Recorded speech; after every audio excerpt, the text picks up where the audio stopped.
Hi, I'm Adam Brooks Weber. This is The Merry Mystic, and I'm glad you're here. Last week I offered a selection of 10 slogans, and I invited my readers to vote on them. So this week I'm sharing the results. We'll start with the also-rans. These slogans were among the least popular, but it's interesting, every one of them got at least 3% of the vote. Every one of them was somebody's favorite. Number 10, progressive Christianity because it's better than going to hell. Just kidding. Number 9, progressive Christianity because find your own damn answers. Number 8, progressive Christianity because you might be gay.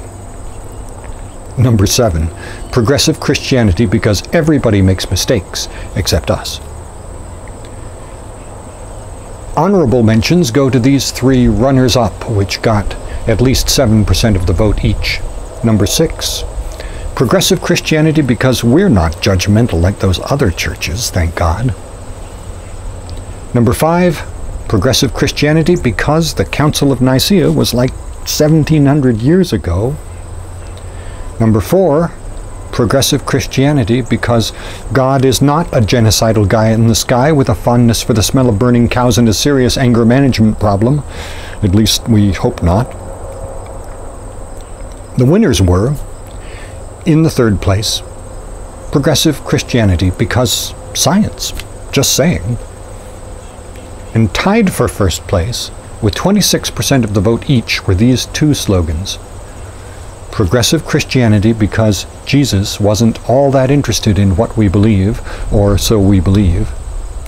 And progressive Christianity because we're wiping religious intolerance off the face of the earth. There were also many write-ins, which I've posted on my website. There were some really spot-on, serious suggestions in there. I particularly liked the slogan, progressive Christianity practicing more than we preach. That one deserves to be used somewhere. But in the slogans that I suggested for the survey, my underlying theme was humor. And I think this is a sadly neglected side of spirituality. Imagine if a church in your community advertised like this all over town, using all 10 of my slogans. So you're walking down the street and you see a sign on a lamppost that says, because find your own damn answers, and maybe you'd think, whoa, what's that about? But then on the next corner you see, because science, just saying. And then on the next corner, because we're not judgmental like those other churches, thank God. And it begins to sink in that these people have a sense of humor. Damn. If I saw that, I'd go give that church a try. I'd give it a try because I like people who have a sense of humor. I like people who have enough respect for my intelligence to trust that I will recognize irony when I see it.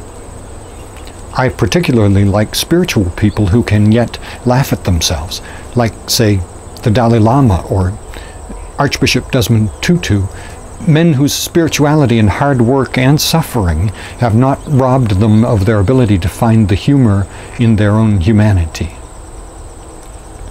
I think that humorlessness is something that turns many people away from churches.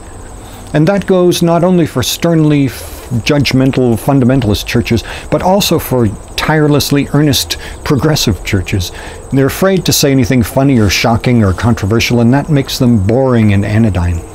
They don't laugh at their own folly, and that makes them appear closed-minded and unquestioningly self-certain. And they speak about God with unvarying seriousness and reverence, and that leads people to think of God as lacking in playfulness. And all of those things drive skeptical seekers away from church.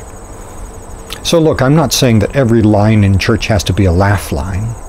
Surely there's at least as much room for tears as there is for laughter. But I think one of our great failings in the church has been humorlessness. Humorlessness is next to godlessness. So let's make God laugh this week. Say, what do you get when you cross a Jehovah's Witness with a Unitarian? Someone who knocks on your door for no particular reason. Bye now.